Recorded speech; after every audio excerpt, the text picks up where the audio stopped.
Good afternoon, everybody. Thanks for showing up. This is James, and of course, our friend from California, Mr. Janek. Say hi, Janek. Howdy. And I want to thank you guys for coming. First thing, a little bit of house cleaning. Definitely not shop cleaning because my shop behind me is an absolute mess. But regarding the PDF for the October announcements, we do have a web crew that is working on that diligently as we speak. They're hoping to have that up before the end of this broadcast even. I just want to let you know that we've been hard at work to get that done. We are doing some things in the background that in the future will make things easier for you. But in the meantime, it's kind of like road construction. We're making things better, but we're going to have to do some construction in the process. And unfortunately, it is slowing things down just a tad bit. So we appreciate your patience while we try to get this fixed up. But sooner than later, you will be able to see those as well as the new announcements in the listing as well. So with that said, let's say hello to everybody out there. We got some folks showing up, and today we're going to talk about, there's so much going on this month, isn't there, Janek? Yeah, it's another big month of announcements. It really is. I mean, I'm really excited about the Genesis series of locomotives we're doing. We're doing the Gp39-2s, and this project, pretty much this was all on you, Janek. I mean, you did a lot of work and research and a lot of stuff that has not been offered before.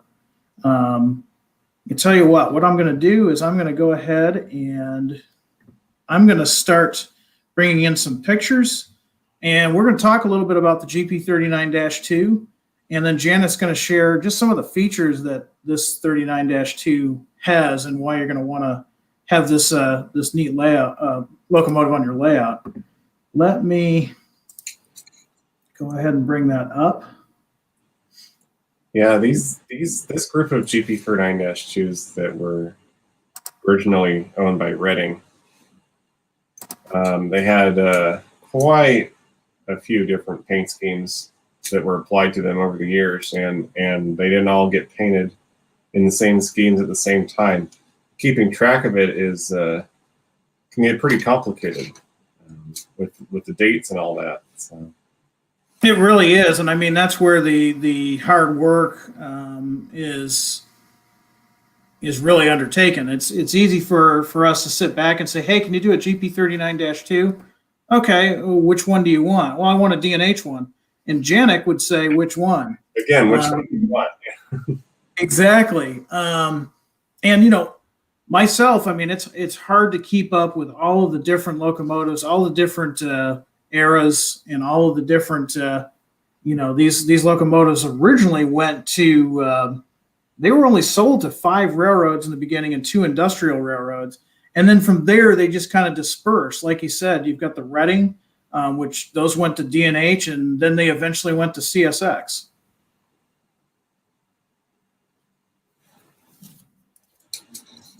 So what you've got here is you've got a great cross section of the Gp39-2.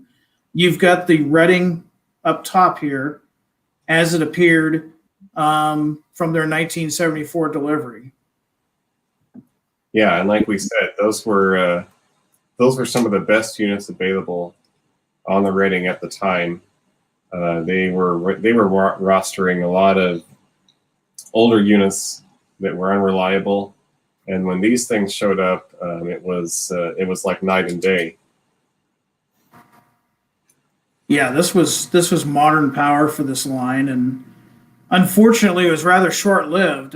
They were only on the line for about 2 years, and then, of course, Conrail came into being. Right. But these particular locomotives, they didn't stray too far. They just they kind of stayed in the region, and they stayed in the Delaware and Hudson region. And so you've gone ahead and not only have you done a repainted version, which is in that stunning blue, gray, and yellow, but you also did a patch job when they were first introducing the D&H because they were so power starved at that time. Right. And Pat's job is good from about 1976, 1977 onward.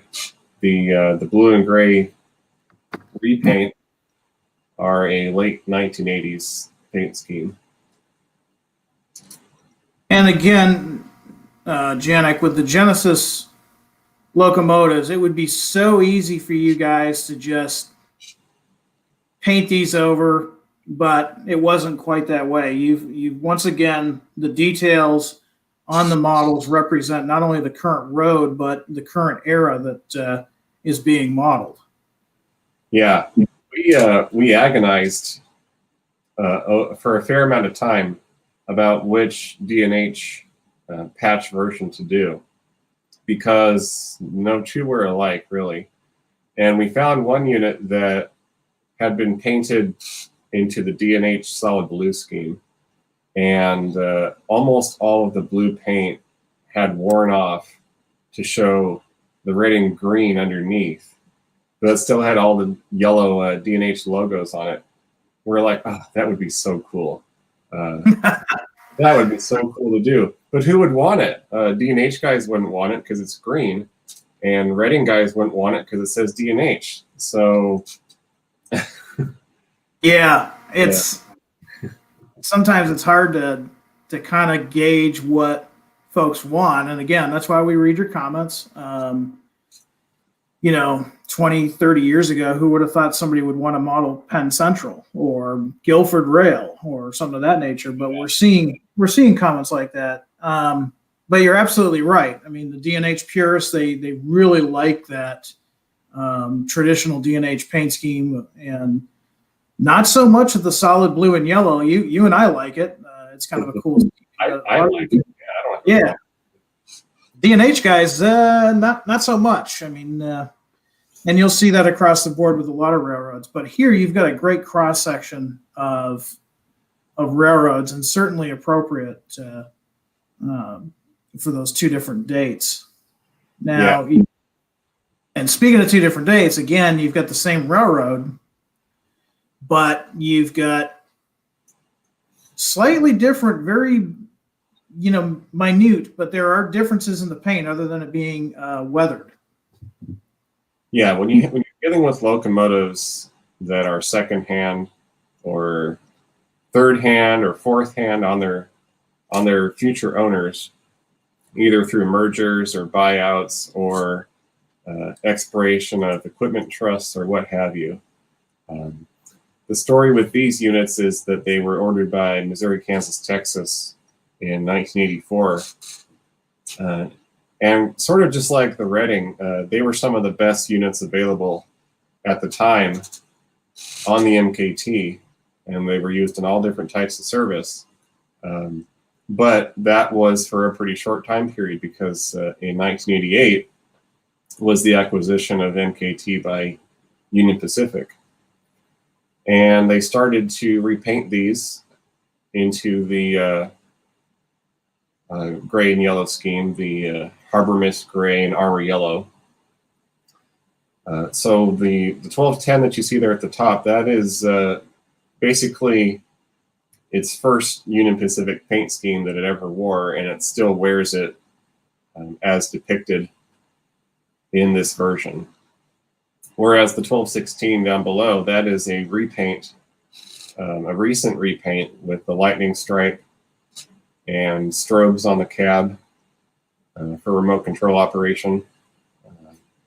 So just some neat differences between those two units, even though they're from the same exact order.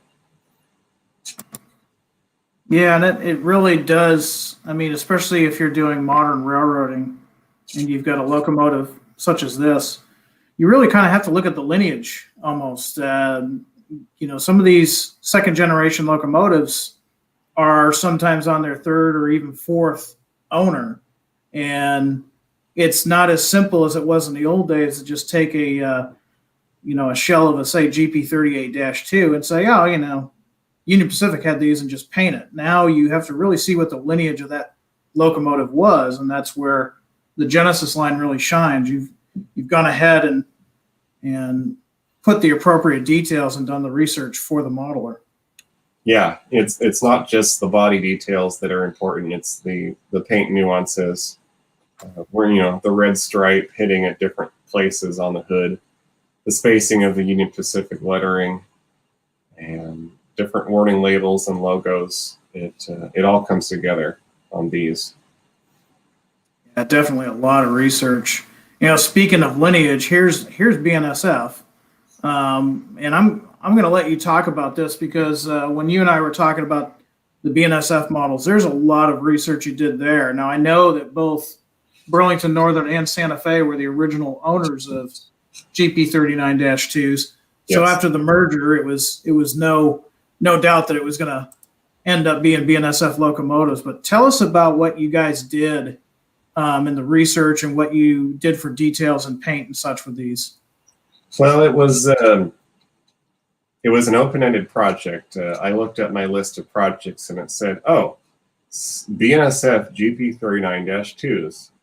Well, that could mean a lot of different things. If you know anything about the two component railroads, of course, you have the group of Burlington Northern units, which are all very similar to each other.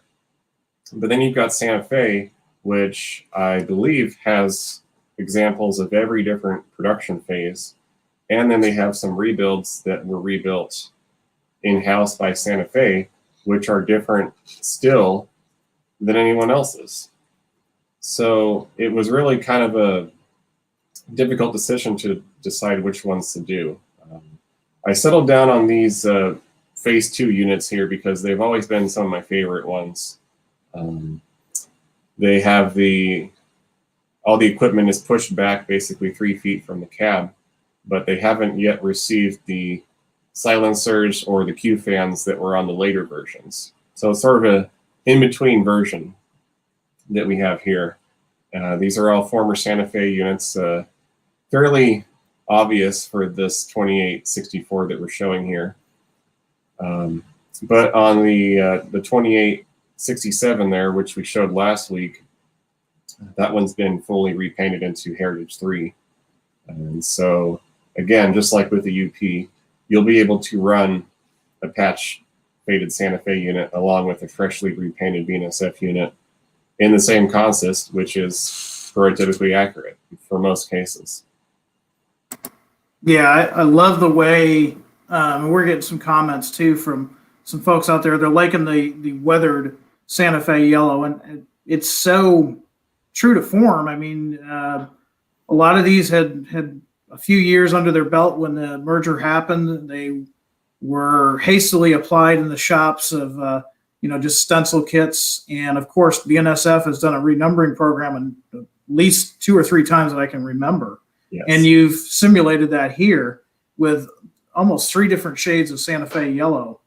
Very prototypical. Yeah, I think there's a total of 4 different yellows that we're using on that particular unit there, which is at least 2 more than what we normally use. And it all comes together to really replicate it accurately. And I think you mentioned it, but if you didn't, it bears repeating. You've got the green components from the Burlington Northern, because once everything comes into one shop, whether it be a battery door or a cab door or what have you, once everything comes into one shop, it's all one owner. It doesn't care what color it is, and hence you've got 2864 representing that. It's got some parts from the BN on there too, so really neat.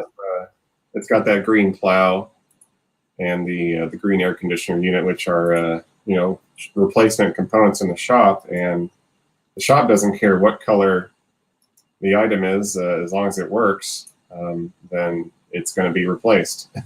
So exactly, yep. Sitting in a paint booth is money on the railroad. Yes. Now we had some folks asking if there was some CSX as well, and yes there is. And this is really interesting. Now you've got the CSX and the YN2, one of the really cool schemes that CSX had, but then you've also got these Reading looking paint schemes, which, honestly, I didn't know this hatched version lasted up into the 90s. Tell us a little bit about that. So, like I said in the beginning, those Reading 39-2s, no two were alike. No two seem to have gotten painted at the same time or in the same exact scheme. And when I say that, there were some of them that didn't even get painted at all when they went to the Delaware and Hudson. And they wore their original paint with a D&H patch all the way up until they became property of CSX. So if you're a CSX modeler and you like the Reading, well, these are contemporary 1990s CSX power. This is how they looked in the early 1990s. And it's pretty incredible that this 1974 paint job was still around at that time. Yeah, that's pretty neat. I mean, it's more unique if you're modeling that time, and it looks really good. Real quickly too, I'm still seeing some comments out there, guys. We do have the web team working on that PDF for the new announcements, so we're just asking for a little bit of patience while they get that up. We should have that up, I'd say, by the end of the day, maybe even after our broadcast. So we are aware, we are working on it. Yeah, I mean, the CSX scheme, I always liked the YN2. I thought it was a cool scheme. And then you've got, as you said, these two Reading examples with no two being the same. Prime for grime. You've got a nice looking consist with these three locomotives. Absolutely. And you can include the gray and yellow lightning stripe D&H units in that consist as well, because those were also CSX property in that paint scheme.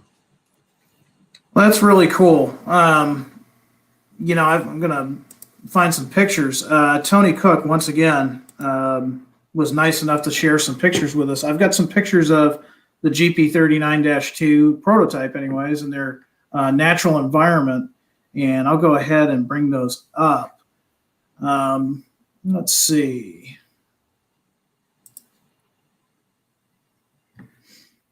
And most of these are going to be D&H, just because, just for a change of pace, we went ahead and showed a little bit of East Coast love.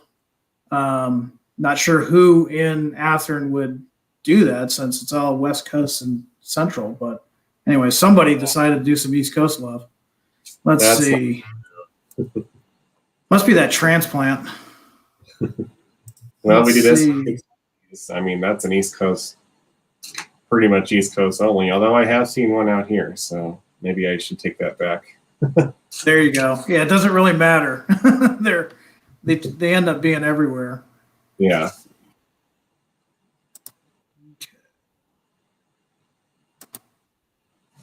And Janek, while I'm bringing those pictures up, when you're doing research on a Genesis locomotive, such as the GP39-2, how many hours or months do you think it takes to get all that information to make it to the point where we can produce a locomotive of this quality? Oh boy. Well, it all starts with the planning, planning out what we're going to release each month. We have to make enough product to hit our budget goals, but we can't make too much, or else we won't have time to do it all, and the factory wouldn't have time to make it all. So it's a balancing act. But all that planning takes time. Of course, the research, that could take anywhere from a couple days, especially if it's something that is recent. The photos tend to be more available for recent stuff. But some of these F units that we do, 5 or 6 days of solid research, 5 or 6 days of artwork. Then you got reviewing that artwork. You got sometimes we pass it off to historical societies or other railroad experts for review. So it really does take about a month from start to finish for all this stuff, at least for the higher end stuff.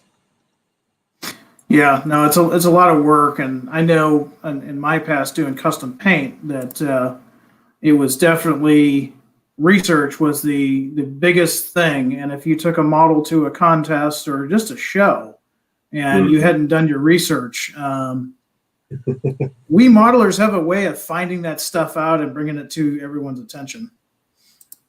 So, like I said, I got a few pictures that I'll share here. This first picture is from Jim Neubauer, and this was when it was pure AT and SF before BNSF. This was in 1996. Relatively clean, but you can definitely see that faded yellow on the cab here. Yeah, I see a couple interesting things in that picture, Jim. Oh, let me go back then and let you point those out. Well, first of all, I don't know what class of caboose is in the back there, but it sure looks like one of Genesis cabooses. So that's pretty it does. That is pretty cool. But those of you who know a little bit about Santa Fe can probably say that this is one of the home rebuild GP39-2Us, I believe they were called. And so this is actually a body style that we have not produced yet, but I am hoping to produce it in the next run. You can see that the fuel tank has been moved back with some new fuel fill equipment there. There's also the hinges on the number boards, which is another detail. Oh. Okay. So pretty cool. Yeah, I mean, Santa Fe was definitely known for their rebuilding of stuff, and Santa Fe fans, this is the kind of stuff that they're looking for. So I think you made some Santa Fe fans happy today. Here it is in all of its glory. I mean, that really was a cool scheme when it was new. Yeah. This was taken in December of 1977, so relatively new locomotive then. Let's see this one here. This would be technically after the BNSF merger, but it hasn't been renumbered yet. The paint has kind of turned to that custard yellow that they tended to do. This was in 1997. A lot of the GE units faded really badly. Some of the EMD units did not, but some of them definitely did. And that's exactly what we're going for with those BNSF prime for grind units. Yeah, that definitely looks familiar compared to what you've been working on. Going back to D&H, this was a passenger special. I don't have a date on this one, but this was in Saratoga Springs, New York. Kind of a neat picture. That looks pretty fresh, so we're probably thinking 89 or 90.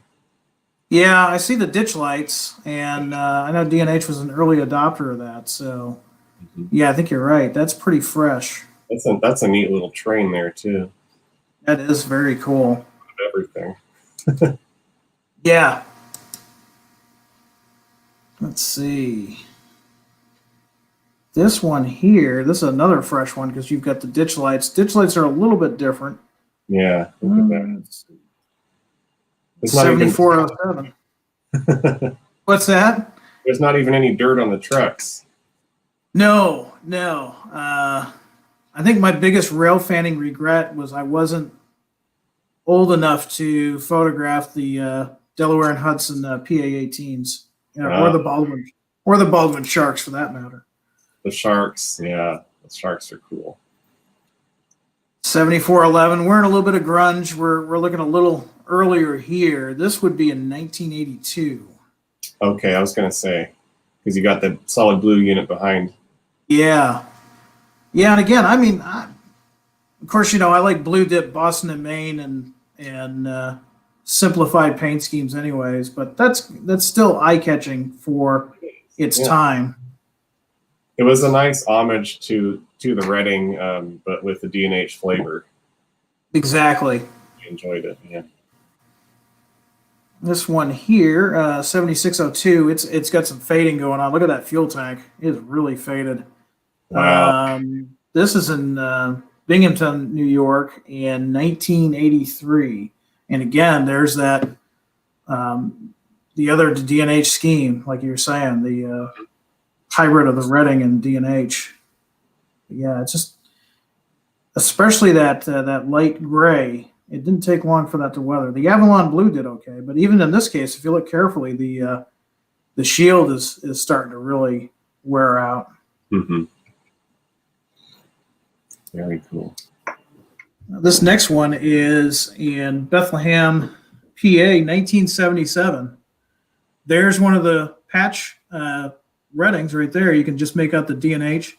Yeah. You know, one of the cool things that I always thought about the D&H is when they would get locomotives, you know, when Conrail came around, they would just kind of throw some paint on there and just put different reporting marks on there or something of that nature. D&H did everything with class. I mean, they would carefully paint out the old logo and put their call letters on there and just everything about it. If any of you guys have seen the book called Before Guilford by Preston Cook, I'm not sure if that's still in print or not. It's a rather old book. There's some great pictures of D&H equipment in there that have been in the different paint schemes, and as well as, you know, images like this. But they just did stuff with class back then. Yeah, they did. That one's neat too.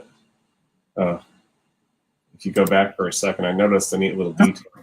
They put the radio stencil down the frame there. That's pretty interesting. Yeah, that's right. Usually it's on the battery box or something, but yeah, pretty cool. Car guys out there, you got a Carmen Ghia too. You don't see those anymore. Let's see. Maybe out your way you probably do, but I don't know. Oh yeah, they turn up now and then. 7618 in Allentown, PA. 1979, about the same time I think Billy Joel was singing about Allentown. Kind of dirty. Looks like, yeah, it's December 29th, 1979. So definitely a colder day than what we are seeing here. Some pretty good weathering going on there. Definitely, yeah. 7619 is in Bethlehem, PA, and this is June 23rd, 1978. Relatively good shape. There's a little bit of paint chippage over here on your tank and such. But for the most part, D&H did a pretty good job of keeping their stuff clean. They were still, you know, they wanted to present themselves in a nice image. And then these units are part of the original D&H order. Oh, right, 7619, yeah. That's right. These are not the former Redding units, but it still shows the paint scheme that we're offering. So, and I like the Penn Central in the background too. I was just gonna say, yeah, there's a Penn Central hanging out. Now, I hate to do this, and I'm cringing as I do this next picture. Oh, I am so sorry to everybody that's a Redding and Boston and Maine fan, but we had to do it. I had to include it because look at what we've got here. It's one that we're offering. It's Redding. Yeah, isn't that cool? And so if you look at the artwork that we've presented, you know, little details like, you know, 7412, it's both in white and yellow, and that's something that you guys picked up on. That's something that you transferred to the model. And 7412 had a couple different looks over its lifetime. So even just narrowing it down to that, we still had to decide what version we were going to do. And actually the version that we've got here with that D&H on the cab there, which I think is slightly different than what we're offering.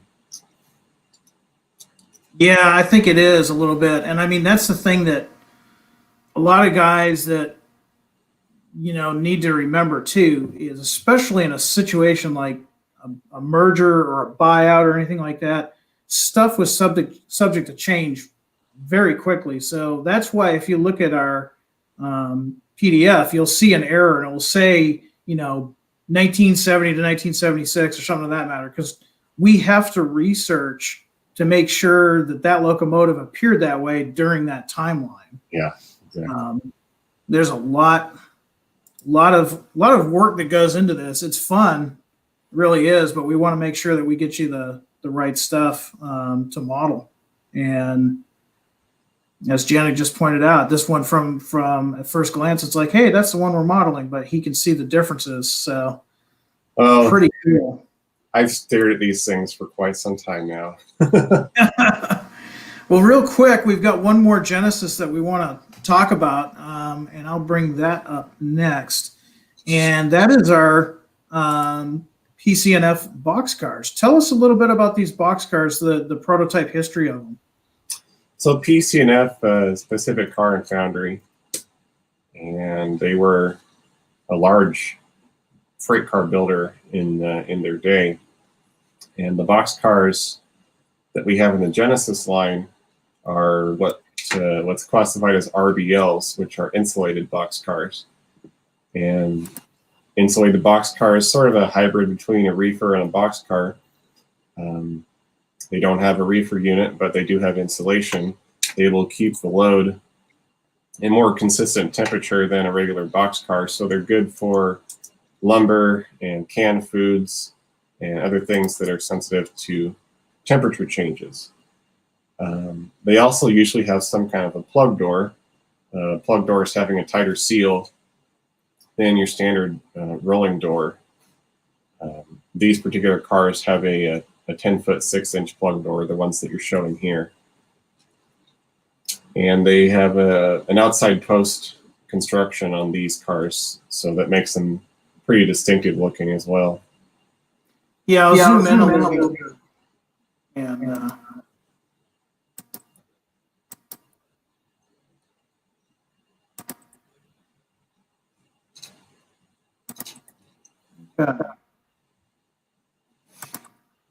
so you're offering these in Burlington Northern, 2 different eras of Conrail, Rio Grande, and the Golden West Service. I definitely remember those. Missouri Pacific.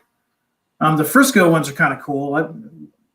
Somewhere, I couldn't find them for this broadcast, but somewhere I've got a picture of these sitting up in Galesburg, just kind of rotting away. I don't think they're in revenue service anymore, but pretty cool car. And then you've got a relatively modern, the Helm Leasing from about the 2006 era.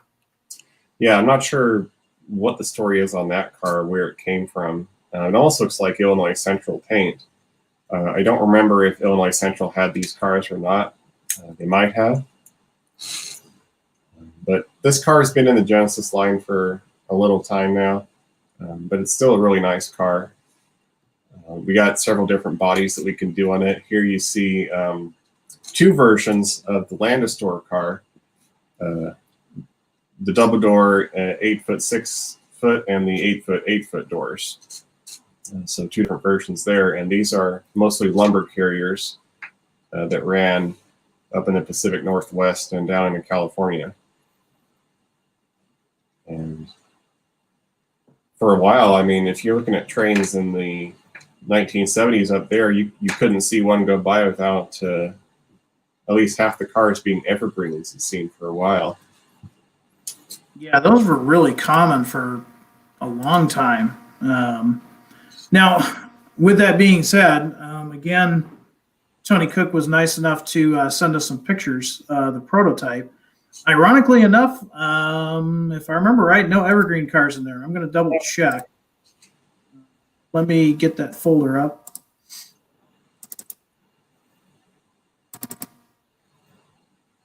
And do have some Rio Grande, though. And I know there's some Rio Grande fans out there. So yeah.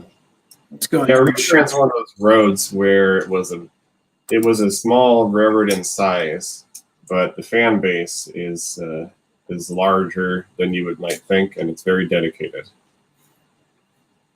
Yeah, it is. And I mean, it was a very interesting road, really cool scenery that it went through. So yeah, I can see why it has such a large fan base. Most definitely. So here we've got a Rio Grande. I'm going to bring up the date on this. These, again, were all sent to us from White River Publications. Tony Cook was nice enough to send these.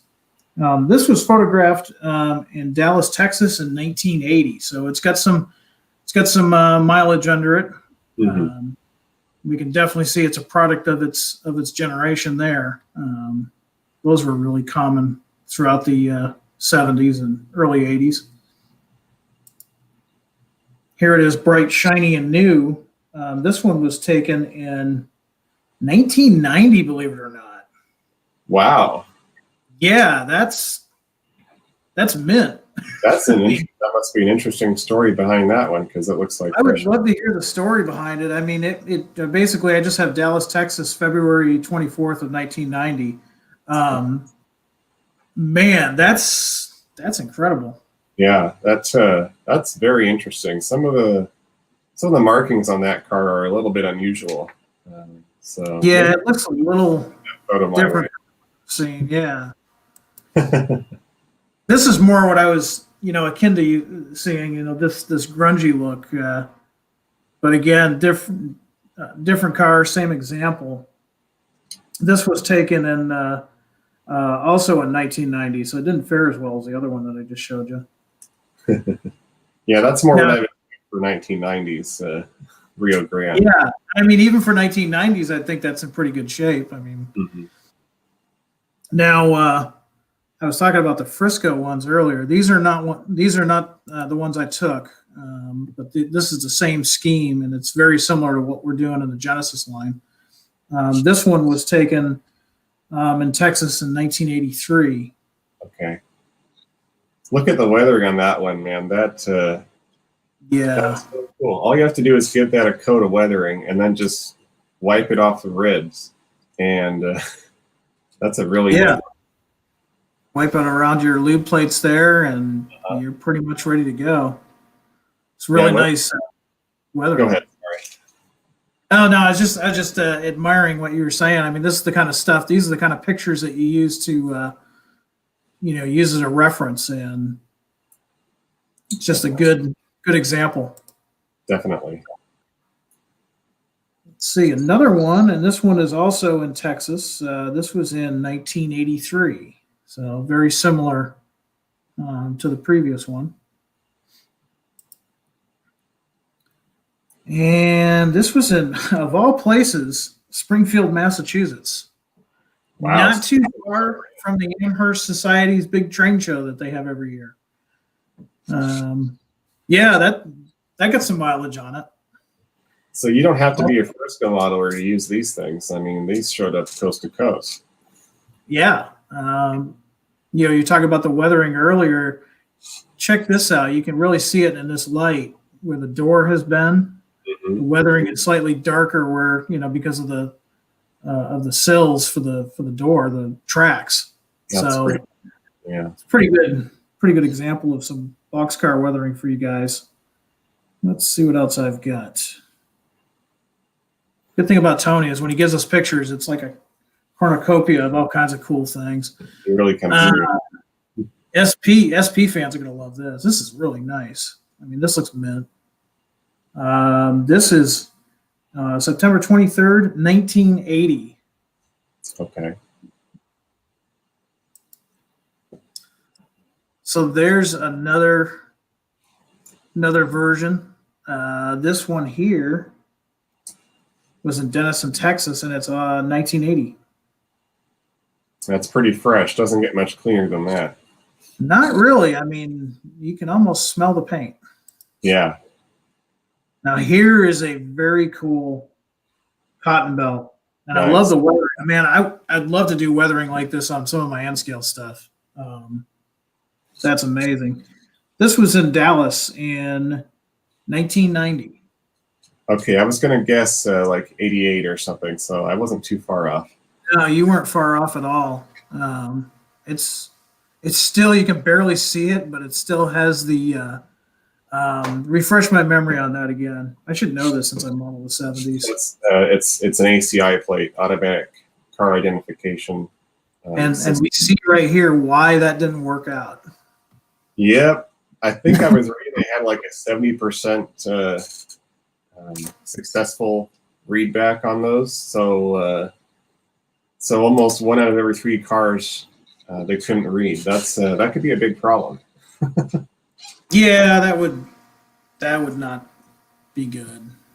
So, yeah, there's some great Athearn Genesis stuff for you guys. We're not going to go next week we're going to touch on some more stuff, but we're going to bring back something we haven't done in a while. And it's what we're working on. And let's see, I'm gonna put the spotlight on Janek here. And Janek. All right.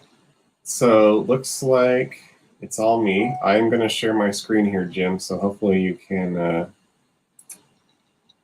set that up.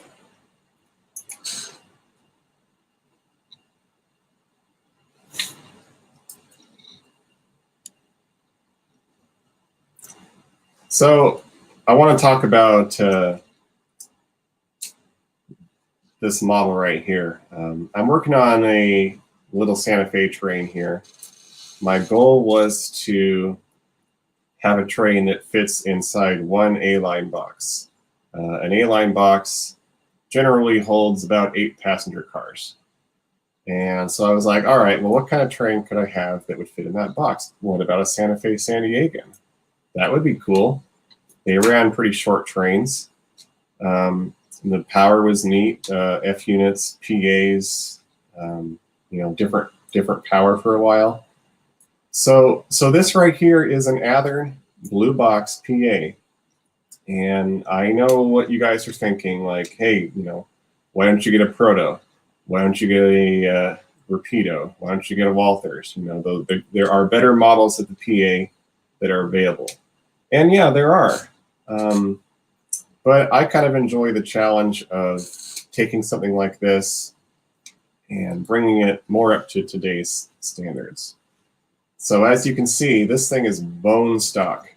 It is exactly as it left the factory. Oh, this is probably the early 1990s. I made sure to get one with the plastic trucks because I like those a lot better. But it's still got that metal clip for power pickup. Still got the old the gold motor there. So I'm actually going to rip that all out, and I'm going to put a Genesis motor in, lying on its side, so that it'll fit. I'm going to replace all the wheel sets with newer wheel sets. I'm going to put DCC into it, and it's actually going to be the trail unit on my San Diegan. And the sort of the inspiration for this whole thing was this photo right here. This is leaving San Diego. And it's the photo was a Rick Byrne photo, as you see here, from the Marty Barnard collection. So thank you, Rick. This is a great photo. This has given me so much inspiration here for the San Diegan. Just a pair of PAs and maybe 6 or 7 passenger cars, you know, baggage, mostly coaches there, and just a really nice layout size passenger train.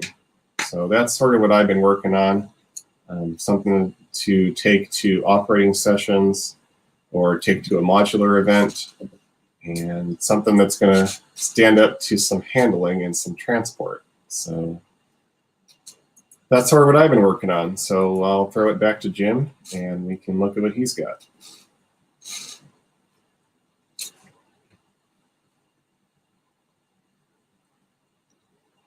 Maybe he'll come back. But hey, where'd I go? Oh, hey, there you are.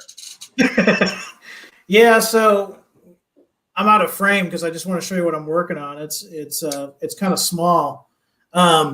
We're always getting guys like, hey, more N scale, more N scale. Well, fortunately for you guys, I modeled both HO and N.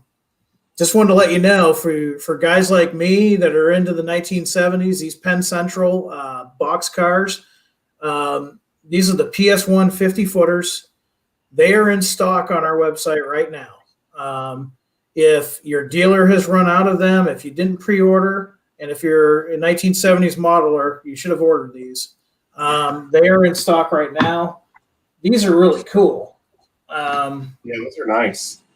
I mean, the body mounted couplers, the metal wheels. So if you got code 55 track like I do, it just looks better. And it's hard to see here. I'm going to try to get this into the camera, but there's the ACI label, which clearly puts it into the 1970s. And And since I'm modeling about 75, 76 on my N scale line, these fit in just perfect. That's something else. Yeah, exactly. And I mean, since I do mainly switching operations, the body mounted couplers, we were talking about this last time, they're just so much easier to do, backing up and going through yards, going through different spurs and stuff. I have zero issues with those. Now, one other one that's in stock, but if you are a New York Central P&E fan, you need to order these now because they are slowly going out. They might even be gone by the time this broadcast is over. Real quick backstory of why a guy from New England is into the P&E. The P&E actually goes not too far from Horizon Central in Illinois. It was an offshoot of the New York Central, and it went through kind of a lot of our backyards here in Illinois. And so they had a yard up in Bloomington just north of me, and I wanted to get this caboose because the P&E, if I wasn't modeling the Boston to Maine, I think the P&E would be a cool little bedroom size N scale or even HO scale layout. I mean, every town had a small industry and such. Now, is that the wooden cupola caboose there? That is the wooden cupola caboose.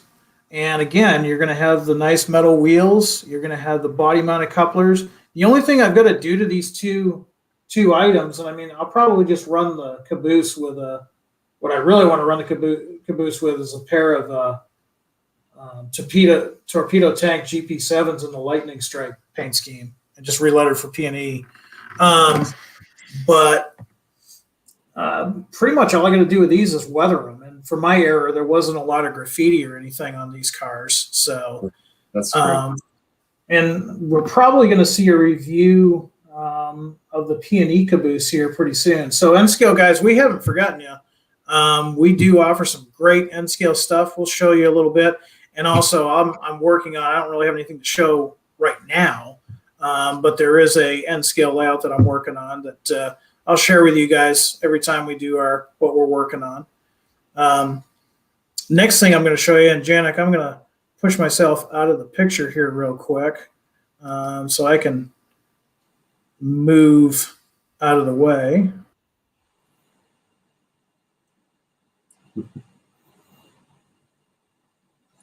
And we're going to wait and see what happens.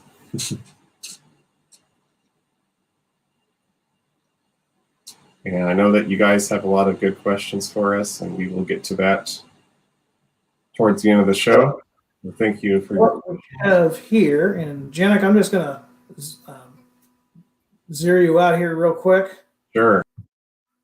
He'll be back. So we're not really working on these, but if you remember, we announced the GP7s a while back.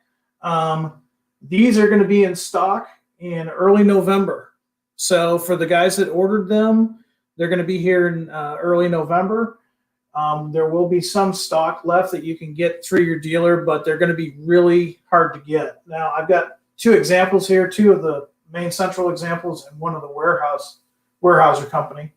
The limitations of live stream will show through here, but I just want to show you all the work that Janek and Matt have put into these models. Now, me being a New Englander, I have a soft spot for the Main Central, and they've done a really good job of capturing the harvest gold and the pine green and all the subtle nuances of the Main Central. The Main Central is kind of a hard railroad to model because not only they have different paint schemes within the same era, but I literally have pictures of the same locomotive within days of each other having different details or things of that nature. So once again, these are going to be in November, beginning of November. And here's the Weyerhaeuser example. Once again, details that are specific to the actual railroad. So Janek and Matt, they do all the hard work so that the rest of us that like to operate or work on our layout have more fun things to do. But that being said, Janek, the nice thing is, like you were showing, is you can still get some of the older railroad offerings that we have, like your PA, and even some of our newer roundhouse ones that are a great starting point for doing something a little bit more detailed. Definitely. There's a lot of enjoyment to be had from taking a base model and sort of bringing it more up to today's standards. Well, I mean, that's pretty cool. I mean, next week we'll do some more, showing what we're working on. I'm sure you're gonna have some updates on what you're working on, and I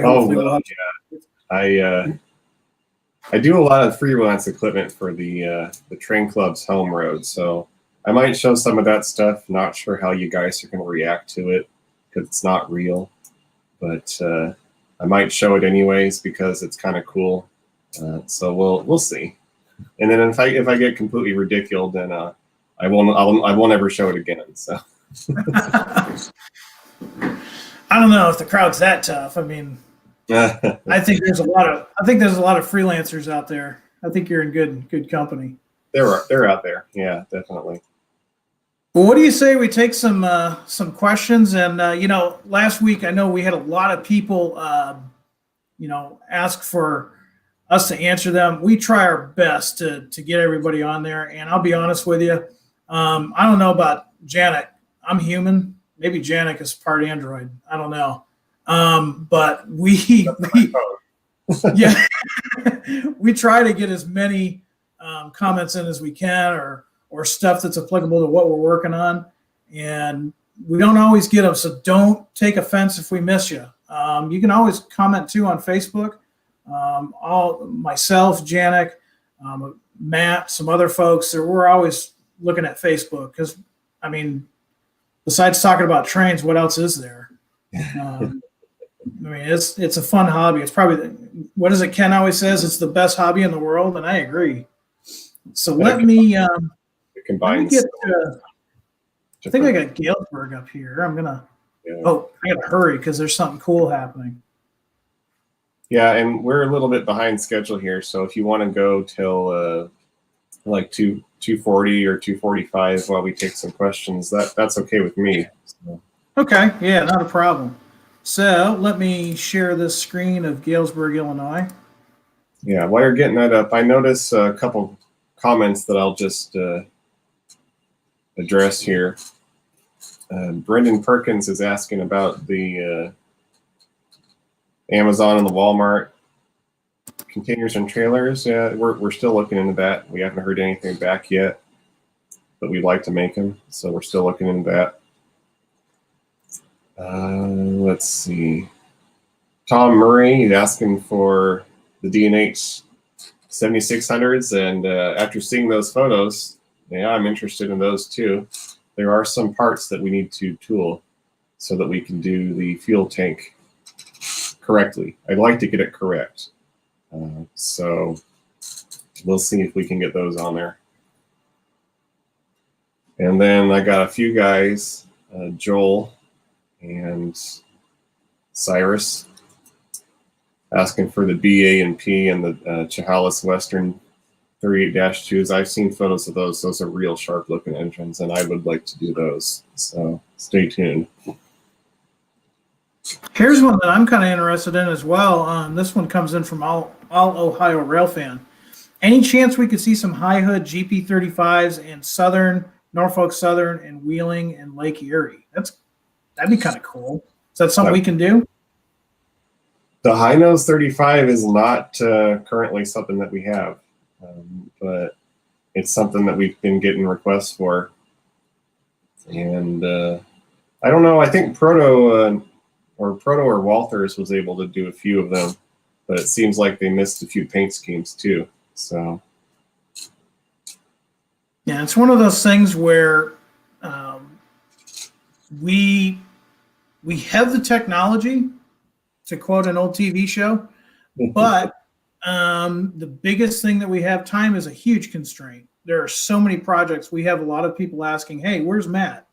Yeah, we like Matt too. He's just a walking locomotive encyclopedia, and he just knows where everything goes.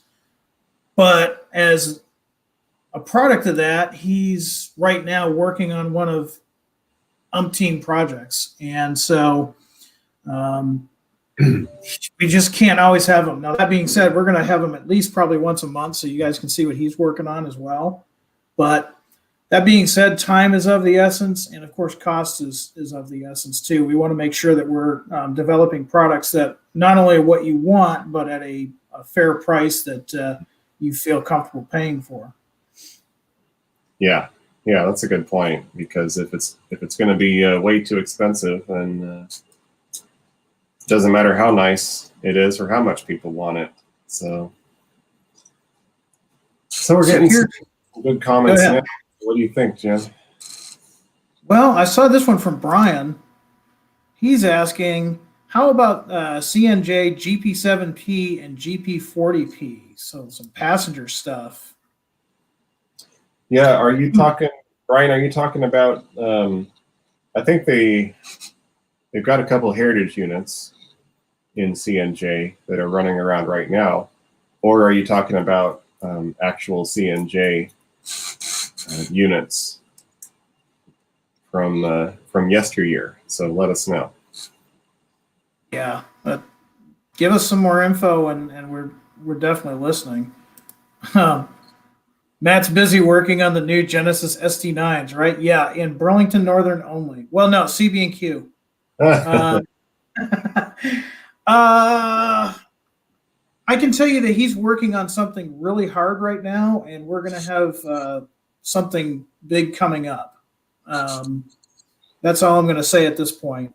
But stay tuned, and I mean, you'll see why when we make the announcement why he's been burning the midnight oil. I don't think he sleeps, honestly. Not much, yeah.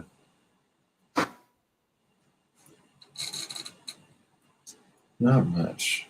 So I saw a few comments about Adler Genesis cabooses, and some questions about those and whatnot. And I want to make sure that you guys get your questions answered. So have you guys contacted Adler customer support? Because I know if you have specific issues, like if your caboose lights aren't working, or if you've got a problem with it, make sure you contact customer support on that. But that being said, we have been hearing, a few opportunities for improvement on those items, and so this was our first time, doing the ICC caboose project. So obviously, there's going to be some room for improvement there. We're not going to get it perfect the first time. I think we got ourselves a really good start. And I think that you can look forward to seeing improvements with the future runs, just like with anything else that we do. Yeah, I mean, with anything new, you're going to have something like that. And, sometimes things happen that we overlooked for whatever reason. And that's, it's why we appreciate the input of our customers. If you are having something that you think is an issue or something that doesn't seem right, like Janek said, please contact us. We want to make it right for you. We want to make this hobby as enjoyable as possible for you. Brian, it must be a Brian kind of day. Santa Fe late front style Genesis caboose. What say you, Janek? Not sure what you're talking about, Brian, and that's mostly due to my own ignorance. So feel free to send us photos just so that I know what you're talking about. And yeah, absolutely, we got Santa Fe scheduled again for a 2021 release where we'll be doing additional versions. So let me know. Maybe we can throw it in there. Yeah, I mean, it's one of the things that we all have our, we were actually talking about this in a meeting the other day. I mean, since we're modelers, we have bias. I mean, Janek, he's got biases. I obviously have biases. But we need to hear what you guys want, because otherwise, by the looks of today's apparel, everything would be UP and Boston and Maine. So we want to see what you guys want, because that's how it works. We're enthusiasts, but we don't know everything about every railroad. We try to, but if you guys have information on something, by all means, share it with us. Jim, in all this time, I thought you knew everything. And don't tell my wife that I wouldn't admit to that, but just everything about Boston and Maine, right? yeah, there you go. There you go. Just like I know everything about, I don't know, California Northern. There you go. I probably don't. I know it's a really cool paint scheme. It is. It was. It is. Let's see. So we got some more requests out there. I see requests. We got our weekly California car requests. So thank you for that. I mean, if thanks for reminding us in case we forgot. I see our weekly ST70 ACU request, and again, thank you for that. The 70 ACU, by any measure, would be a huge announcement if we were to announce that locomotive. Not only do you have the Canadian Pacific in the maroon and gray heritage schemes and the regular red ones, but then you have all the military painted units as well. It's true. Talk about a lot of good material there. So we are aware of that. I mean, I think sometimes the hardest thing about collectively our jobs is just there's so much stuff that can be done. Where do we start? That's the hardest part. Yeah. Here's a good question, and it's directed towards you, Janek. Wants to know, Friday you talked about upgrading the Roundhouse F7 chassis, but what about improvements to the shell? Do you have any insight on that? Well, that's a good question. At this point in time, we're not planning on making any improvements to the shell. I have seen comments on message boards and forums about what could be done to improve the shell, and it's all good information. And it's, we're talking about basically a 1950s tooling shell here, and there is a lot of room for improvement with it. But I think where we have to put the kibosh on it is where we say, well, this is a Roundhouse item, and we got to keep the price in line with Roundhouse. We got Genesis, the old Highliner shell, which is widely considered to be one of the best available. So to go and put time into the Roundhouse shell, I don't see it happening. So I just call for it when they have a already. Yeah, I mean, the good thing about the Roundhouse models in general, and we touched upon this, I think, Friday, was not only is it a good introductory type locomotive or freight car for somebody getting into the hobby, not only is it good for somebody that goes to shows and they have modular layout, Fremo, something of that nature, and they don't want it to get. I mean, I've never had a problem with somebody at a show touching my stuff, but sometimes just transporting it to and from the show can be dangerous to our models. Or lastly, it's a great starting point for those that still like to detail their locomotives and custom paint. Mm-hmm. So it really does fill a lot of voids, and I'm sure if you look online, there's some good articles and forums about upgrading the shell, or maybe Janek, maybe that's an idea for us in the future. Maybe the three of us can get our heads together and maybe do something kind of cool like that. Maybe, yeah. And there were some people that were concerned with the price increase on that item in the announcement, and yeah, we had to increase the price if we're going to have these additional internal features like the 21-pin DCC board and the LED lighting. I think those features are going to add a lot of value to it. Whereas before, you basically have to hardwire a decoder into that locomotive. But now it'll be a plug-and-play operation. And I think that that's going to go a long way, especially for someone who's not as familiar with doing a DCC install. That's going to go a long way towards helping them out. So. Absolutely. When we talk about that F7 too in a couple of weeks, I've actually got my father's Athearn F7 that he got probably in the early 60s. And at least one of them is rubber band drives. So the older modelers out there will remember the rubber band drives. It just sounds crazy now to hear of that, but that was a thing at one time. Athearn had a rubber band too.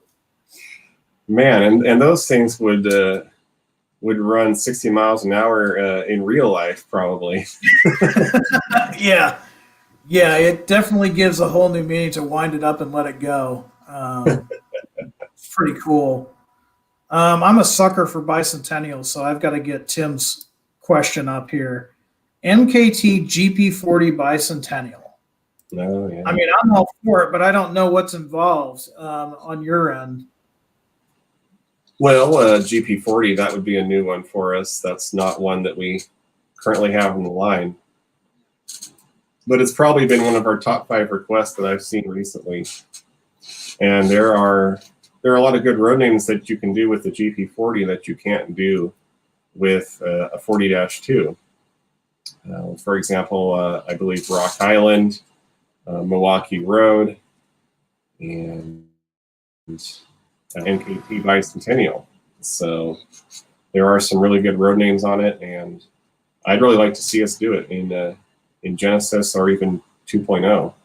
So we're looking into that one, definitely. Yeah, we definitely see the comments for, just straight GP40s and GP38s, and there's a plethora of stuff that we could do. So yeah, I mean, we're looking into it.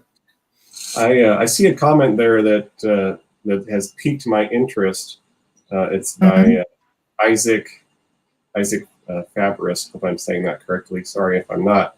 He's asking for new paint schemes on the clay slurry cars for phosphoric acid service. Isaac, if you've got any photos, send them my way, because we have those cars scheduled for 2021, and I would like to do that. So if you got any material, send it my way, please. Yeah, definitely. I mean, anytime we can get, more releases with more paint schemes and stuff, we're more than happy to see what you have as far as images and information. Looks like we are just leaving Galesburg Station. A few of the byliners. And talk about a yard that's changed. That wasn't too long ago, at least to some of the older folks here today, that there was a roundhouse not too far from where that locomotive is right now. Let's see. You see anything? Got one from Harry Wong there. He wants more Z vans. Yeah, I think I just saw that. There we go. Let me. I would suggest, if you want to check back next month, then we will have something that you will be interested in. And that's what I'm going to say about that. Every month we've got something that we're so excited to tell you about. Yeah, I feel like every month that we announce something and someone leaves a comment, oh, I wish you guys would do this, and we've already got it coming next month. It happens more often than you might think. So it's pretty funny how it works like that. Zachary wants to know, did you show off the new big boy that was just released? So yeah, here's the thing. We do have stock of those, but because of the pandemic, there's both in California and Central, it's kind of weird how things are. I mean, Janek and I both are working out of our homes. And of course, Matt is, and everybody else is with Athearn. So while I know about them and while I can probably grab one, I didn't have time to grab one for today, but that's a great comment. And maybe in a week or so, we can have one here. Either Janek and I can have one, and we'll show you guys. But they are in stock. So if you missed out on the pre-order, you might want to go ahead and get one of those while you can. They're not going to last long. I think we got some in the office, which I could take a few pictures of. Oh yeah, that'd be great. Next time I go in there, which it's not too often these days, but it's now and then. So. Got one from Brian, and he's got some good comments. He says, my humble opinion, there's just too much 6-axle and modern stuff. There's also a lot of 50s and 60s era stuff. So the 70s through the 90s era stuff would be kind of nice. I personally model late 80s and early 90s, and I'm trying to find stuff is tough. I hear you, and I know Janek hears you, and kind of the conversation you and I had, especially when you were talking about the CSX GP39-2s. They're 4-axle, and they fit that time frame. So that's not going to be the last time we do something like that, for sure. Yeah, well, and it's not enough just to hit the time frame. We also need to hit whatever particular railroad or location that you're modeling. In some cases, so there's so much material to cover. We struggle to cover it all, even in a year worth of releases. We still have railroads that have to get left out just because there's no time or space to do them.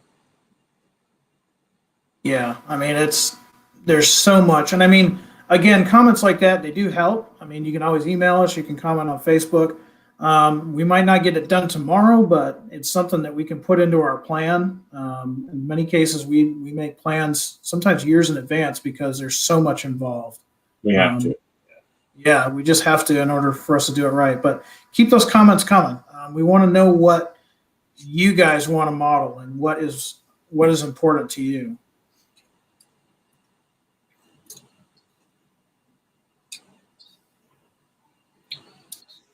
So what else do we have here? David Berkeley is asking for a Willamette and Pacific Bay window caboose. 2:40 p.m. I think that's an XSP caboose. Correct me if I'm wrong. And if I'm not wrong, I think it's one that we should add next time when we do SP. We should add that one in as well. So. Yeah, that sounds like a cool caboose to do. I mean, that definitely needs to be considered.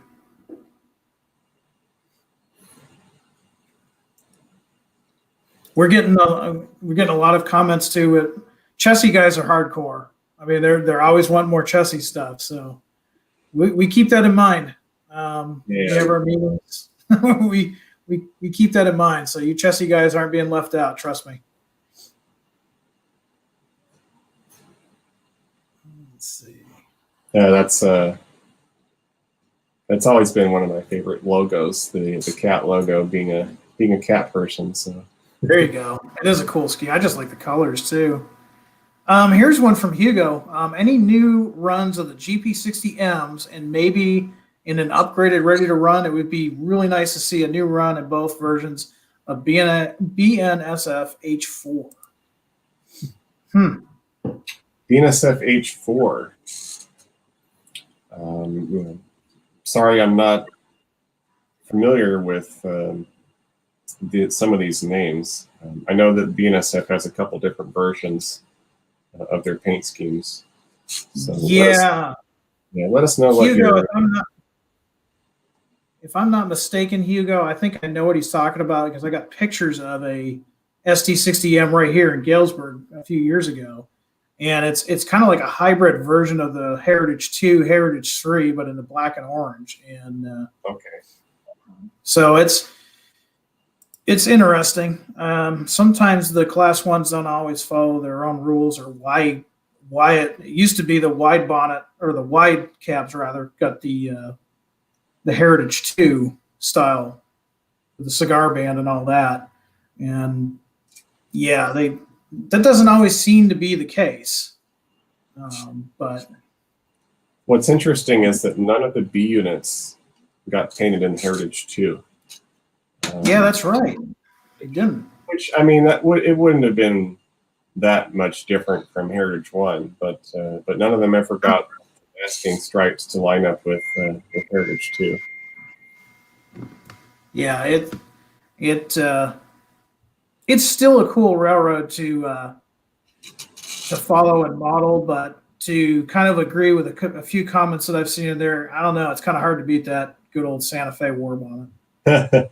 It's tough to beat the war bonnet, and you might hate me for this. I even like the BNSF war bonnets because, hey, it's still the same war bonnet. I just pretend like it says Santa Fe on it.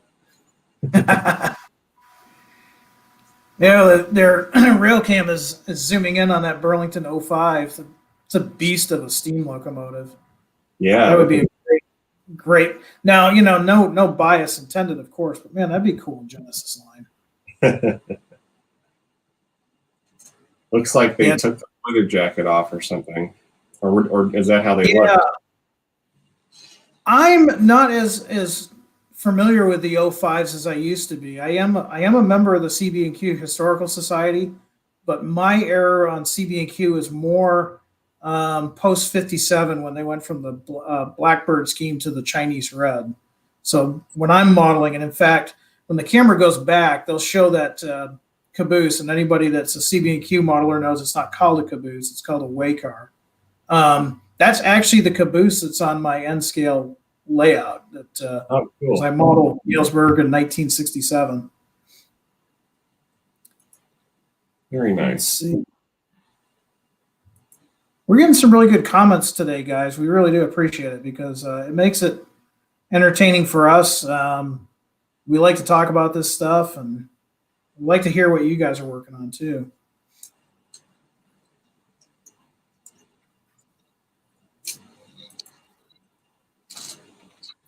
All right. Well, it's 2:47 here. What do you say we wrap it up? Yeah, it looks like the trains have left the station, and as much as we would love to talk to you guys all day, I suppose we got to get some work done. Otherwise, you guys aren't going to have anything to model this coming weekend. So we will sign off, and we'll be back next Tuesday. We're going to talk some more about the October releases. Once again, don't forget, hopefully by tonight we should have that PDF up. We really do appreciate your patience.